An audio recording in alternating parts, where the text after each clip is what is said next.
अस्सलामुअलैकुम वरहमतुल्लाहि वबरकातुहू। मुहर्रम और रोज़ा। मुहर्रम के रोज़े की अहमियत बयान करते हुए आप सल्लल्लाहु अलैहि वसल्लम ने फरमाया, अफ़्ज़लुस्सियाम बअद रमज़ान शहरुल्लाहिल मुहर्रम। सही मुस्लिम। रमज़ान के बाद अफजल तरीन रोज़ा अल्लाह ताला के महीने मुहर्रम का है। 10 मुहर्रम का रोज़ा मुहर्रम की 10वीं तारीख को, यानी आशूरा भी इसे कहा जाता है, मुहर्रम की 10वीं तारीख को आशूरा कहा जाता है। ये दिन अल्लाह ताला की खुसूसी रहमत व बरकत का हामिल है। हज़रत आयशा से रवायत है कि अयाम जाहलियत में कुरैश आशूरा के दिन का रोज़ा रखते थे। रसूलुल्लाह सल्लल्लाहु अलैहि वसल्लम ने भी इस दिन रोज़ा रखा। फिर हिजरत मदीना के बाद भी आप सल्लल्लाहु अलैहि वसल्लम ने ये रोज़ा रखा और सहाबा कराम को भी रखने का हुक्म दिया। अलबत्ता जब माह रमज़ान के रोज़े फ़र्ज़ हुए तो आपने फरमाया, जो चाहे अब इसका रोज़ा रखे और जो चाहे इसको छोड़ दे। ये सही मुस्लिम की रवायत है। हज़रत अबू कतादा कहते हैं कि रसूलुल्लाह सल्लल्लाहु अलैहि वसल्लम ने फरमाया, सियाम यौम आशूरा अहतसिबु अलल्लाहि अन युकफ्फिरु सनतल्लती क़ब्लहु। सही मुस्लिम।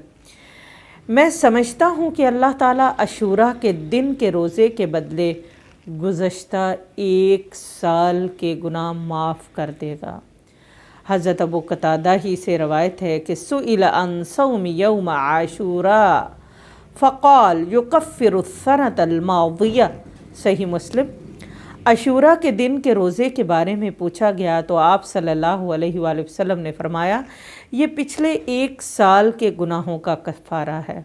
हज़रत अब्दुल्ला इब्ने अब्बास से रवायत है, जब नबी सल्लल्लाहु अलैहि वसल्लम मदीना तशरीफ़ लाए तो यहूद को यौम आशूर का रोज़ा रखते देखा तो पूछा, तुम इस दिन क्यों रोज़ा रखते हो?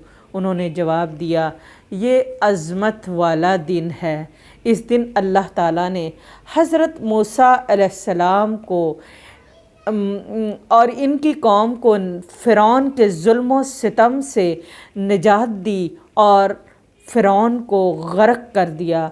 तो हज़रत मूसा अलैहिस्सलाम ने बतौर शुक्र इस दिन का रोज़ा रखा, तो इसलिए हम भी ये रोज़ा रखते हैं। आपने फरमाया, मूसा अलैहिस्सलाम से तुम्हारी निस्बत हम ज़्यादा करीब हैं।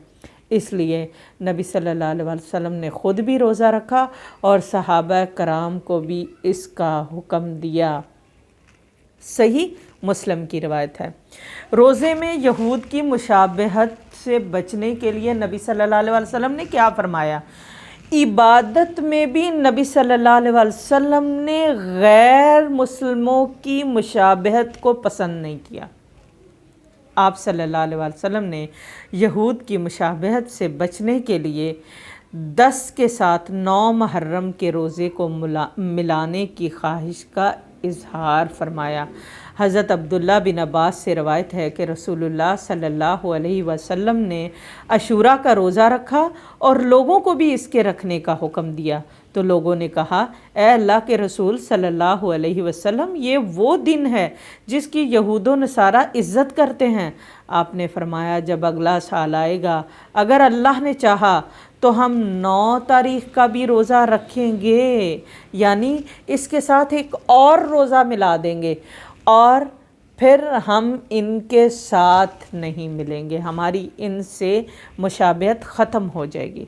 यानी आप सल्लल्लाहु अलैहि वसल्लम ने पसंद किया कि 9-10 का रोज़ा रख लें, और अगर कोई किसी वजह से 9 का रोज़ा नहीं रख पाता तो वो 10 और 11 मुहर्रम को रोज़ा रख सकता है। लेकिन क्योंकि आप सल्लल्लाहु अलैहि वसल्लम ने ये अमल किया नहीं और इससे पहले ही आप सल्लल्लाहु अलैहि वसल्लम वफ़ात पा गए, आप सल्लल्लाहु अलैहि वसल्लम की वफ़ात हो गई, तो आप ये रोज़ा ना रख सके। चुनाचे 10 मुहर्रम के साथ 9 मुहर्रम का रोज़ा रखना अफजल है। किसी वजह से अगर 9 मुहर्रम का रोज़ा ना रख पाएँ تو 11 محرم کا روزہ ساتھ رکھنا چاہیے۔ اس سے معلوم ہوتا ہے کہ نبی صلی اللہ علیہ وسلم نے غیر قوموں کی مشابہت کو بالکل بھی پسند نہیں کیا، خواہ وہ عقائد میں ہو، عبادات میں ہو، عادات میں ہو، اطوار میں ہو یا رسم و رواج میں ہو۔ حضرت عبداللہ بن عمر سے روایت ہے کہ نبی کریم صلی اللہ علیہ وآلہ وسلم نے فرمایا، من تشبہ بقوم فہو منہم۔ سنن ابی داؤد، جس نے کسی قوم کی مشابہت اختیار کی وہ انہی میں سے ہے۔ لہٰذا ہمیں روزہ رکھنا ہے اور کوشش کرنی ہے ہم 9 محرم کو ساتھ میں ملائیں، اور اگر کسی وجہ سے 9 محرم نہیں رکھ سکے تو ہم 10 محرم الحرام کے ساتھ 11 محرم الحرام کا روزہ ملا سکتے ہیں۔ اللہ تعالی ہمیں عمل کی توفیق دے۔ السلام علیکم ورحمۃ اللہ وبرکاتہ۔